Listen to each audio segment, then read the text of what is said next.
Assalamualaikum warahmatullahi wabarakatuh. Alhamdulillahirrabbilalamin. Assalatu wassalamu ala asrofil anbiya wa mursalin wa ala alihi wa sahbihi ajmain, amma ba'du. Selamat pagi teman-teman semuanya. Sebelumnya saya mengucapkan terima kasih kepada dosen pengampu kita Bapak Roni Harsoyo MPD yang sudah mempersilakan kelompok 3 untuk mempresentasikan materi yang berjudul Objek dan Ruang Lingkup Pemasaran Pendidikan.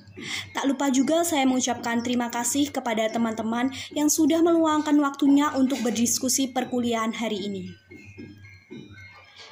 Perkenalkan, kami dari kelompok 3 yang beranggotakan 2 mahasiswa.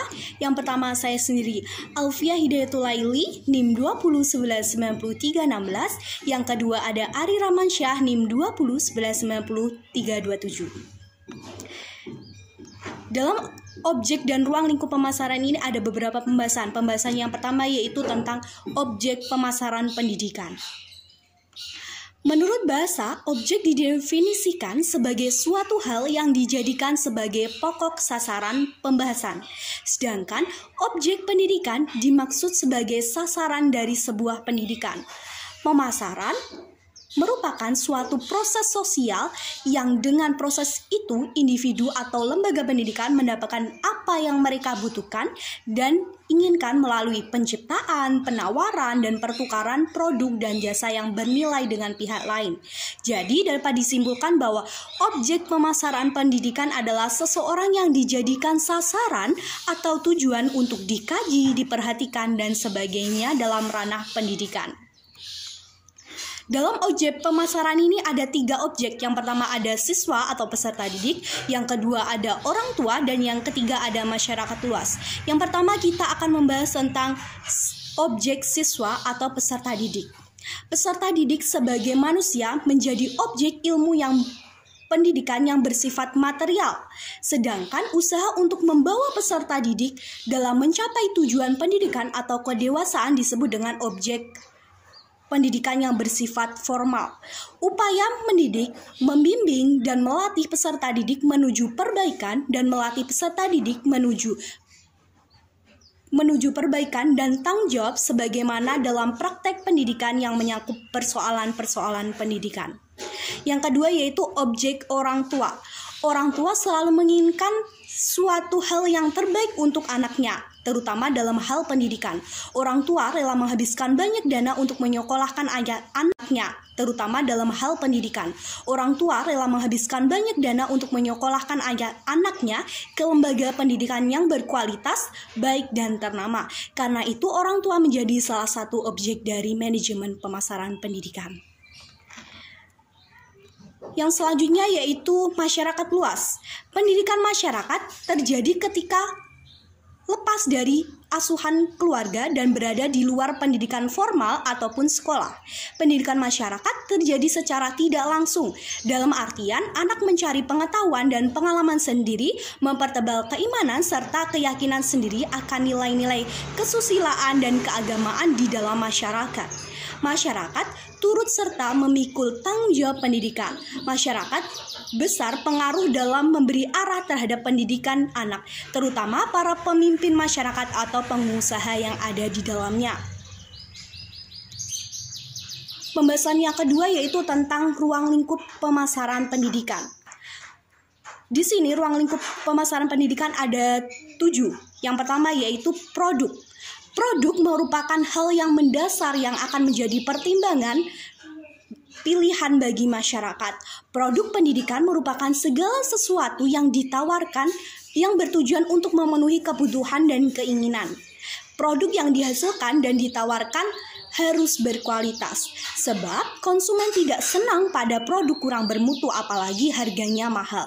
Misalnya, di samping produk bidang akademik, produsen harus bisa membuat produk layanan pendidikan yang lebih bervariasi seperti kegiatan olahraga, kesenian, dan keagamaan untuk menambah kualitas pendidikan.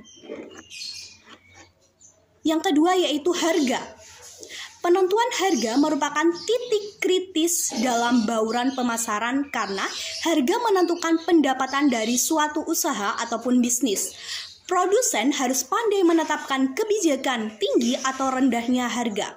Strategi harga yang terjangkau untuk semua kalangan dapat berpengaruh terhadap pemilihan sekolah.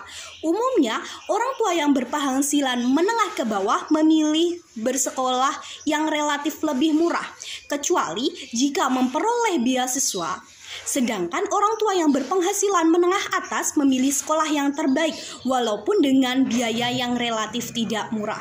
Namun apabila sekolah berkualitas dengan harga relatif murah tentu akan menjadi pertimbangan dalam memilih lembaga pendidikan.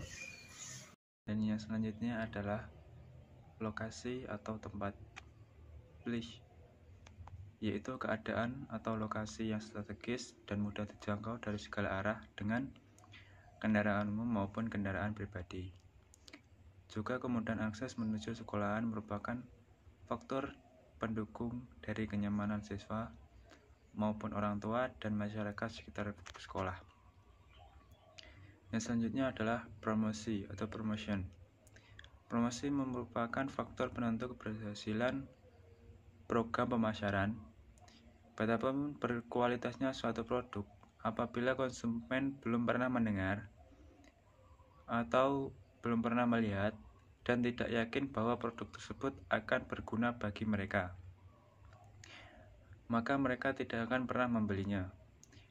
Promosi bisa dilakukan melalui keterlibatan alumni-alumni yang senantiasa ikut mempromosikan kepada masyarakat.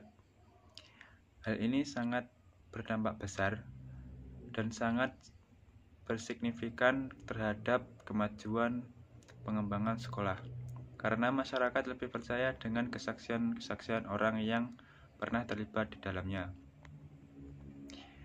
Dan yang selanjutnya, orang atau sumber daya manusia, atau juga bisa disebut person, yaitu adalah semua pelaku yang memainkan peran dalam penyajian jasa sehingga dapat mempengaruhi persepsi pembeli. Elemen-elemen dari people adalah pegawai perusahaan, konsumen, dan konsumen lain dalam lingkungan jasa. Semua sikap dan tindakan karyawan dan penampilan karyawan harus diperhatikan. Karena selain guru yang berkualitas dan ramah, karyawan dan administrasi dan non-administrasi juga diharapkan memiliki kehandalan dan keramahan dalam mengerjakan semua tugas. Oleh karena itu, perlu meningkatkan budaya keramahan kepada semua warga sekolah sehingga tercipta suasana belajar yang kondusif dan nyaman. Yang selanjutnya adalah fasilitas atau prasarana. Pada sebuah lembaga pendidikan yang merupakan sarana fisik adalah gedung atau bangunan dengan segala sarananya dan fasilitas yang ada. Penggunaan teknologi dalam menjelaskan materi pembelajaran kepada siswa juga menjadi penawaran yang menarik dalam memilih sekolah. Demikian juga kenyamanan siswa dalam belajar, karena gedung dan ruang kelas yang bersih dan mendukung adalah sarana pembelajaran yang modern sehingga memudahkan siswa dapat memahami materi pembelajaran. Dan yang terakhir adalah proses. Proses dalam jasa merupakan faktor utama dalam bauran pemasaran. Jasa seperti pelanggan jasa akan sering merasakan sistem penyerahan jasa sebagai bagian dari jasa itu sendiri.